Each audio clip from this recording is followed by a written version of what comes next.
Et bonjour à tout le monde, c'est Vignali.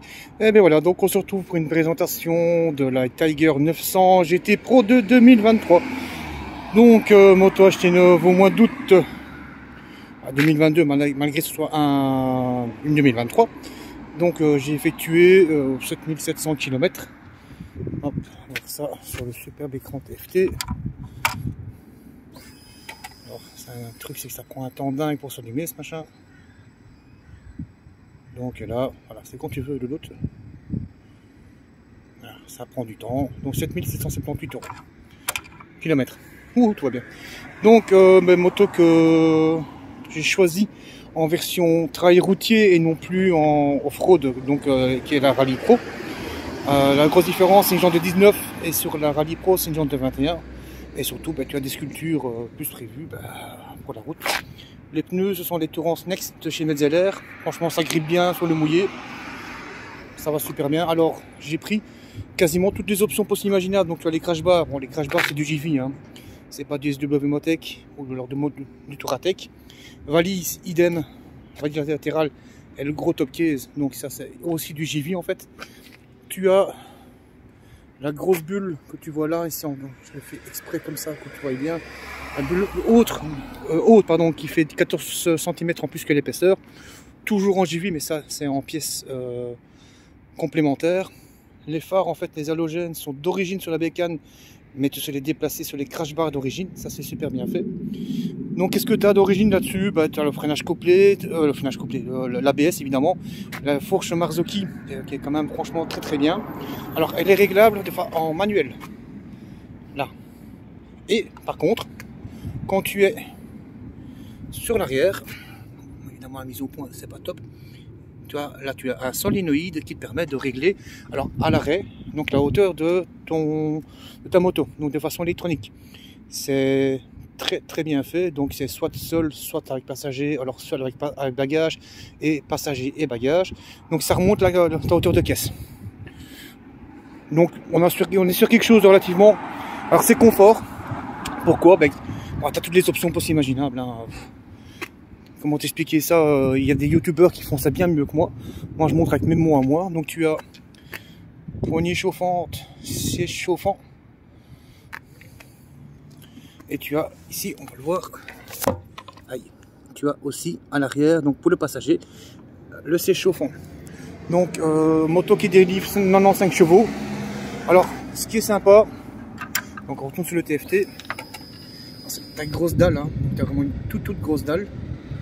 Et tu sais tout modifier. Alors, tu as les modes de conduite.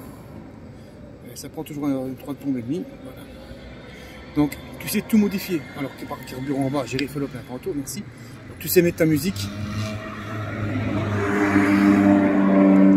Tu sais mettre le volume, enfin voilà, le contour. Tu sélectionnes les styles, hein. Tu peux avoir différents styles. Et, tu vois, c'est bon. Il faut chipoter un petit peu. Tu as la couleur, moi je le laisse sur envers parce que j'aime bien ça. Le contraste, moi je mets toujours en bas, donc c'est-à-dire que tu as l'écran qui est plus teinté noir. Maintenant, si tu le mets en haut, c'est teinté blanc. Bon, j'avoue que moi j'aime bien les anciennes instrumentations, donc je laisse toujours dans le même système. Là, tu as la pression des pneus avant. Évidemment, il faut que le moteur soit démarré et avoir roulé un petit peu.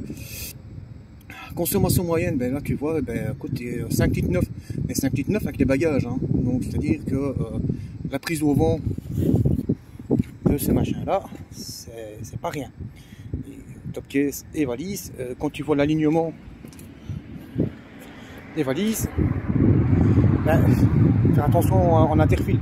C'est-à-dire que tu dépasses de mémoire, je pense que c'est 5 cm, et de l'autre côté, ça se voit encore plus. Voilà. Donc, faire bien attention à ça. Les valises, c'est bien, tu consommes un peu plus. Mais par contre, ouais, faire attention à l'interfile. Alors, qu'est-ce qu'on a d'autre? Bon, tu as les tripes moyens, hein, des kilomètres, tout ce qui s'ensuit. C'est la fameuse précharge, tu vois. Bon, moi, je l'ai réglé là parce que je suis pas petit. Et comme je suis quand même relativement lourd, je fais 100 kg. Et je l'ai laissé dans cette position-là. Tu peux maintenant la faire revenir en position traditionnelle. Donc ça, c'est ma position actuelle. Tu peux la faire revenir en position plus basse. Bon, les réglages, c'est comme chacun aime bien. Alors là, tu peux régler, ça par contre, tu peux le faire en roulant. C'est la fermeté de ton amortisseur arrière. Donc tu peux le mettre en sport. ou tu peux clairement, moi je le laisse en normal parce que j'aime bien le confort. Voilà. Ensuite, tu peux recevoir tes SMS à l'arrêt, recevoir tes appels téléphoniques. Le GPS d'origine de chez Triomphe qui est pas mal, alors il faut aussi faire au début. Le seul souci qu'on a avec ce machin, c'est tout ce qui est le module Bluetooth. Ça fonctionne, ouais, mais ça fonctionne pas avec tout. Avec Sena, c'est certifié. J'ai un casque en exo.com, bah, ça passe pas crème. Donc, que dire de plus? Donc ça, c'est la présentation statique. Je ferai une présentation roulante, comme d'habitude. Si tu as des questions, n'hésite pas à les poser, je répondrai au mieux. Alors, j'ai quand même pas mal de recul sur cette moto. J'ai fait tout l'hiver avec, même si on est encore en plein dedans, mais j'ai fait vraiment le mauvais temps avec. Ça tient le pavé, rien à redire. Alors évidemment, moi je filme avec mon téléphone, il n'y a pas de montage ni quoi que ce soit. Alors ça change d'une Africa Twin. C'est pas du tout la même philosophie, j'y arriverai. C'est le but aussi. Voilà. Africa Twin c'est bien, mais quand on approche des 50 ans, on est content de passer sur quelque chose d'un peu plus sage. Alors quand je dis sage, c'est au niveau off-road, hein. Pour le reste, ça passe crème. Donc voilà, si tu as des questions, tu les poses, j'y réponds si j'en suis capable. Et sinon, à la prochaine. Tchuss.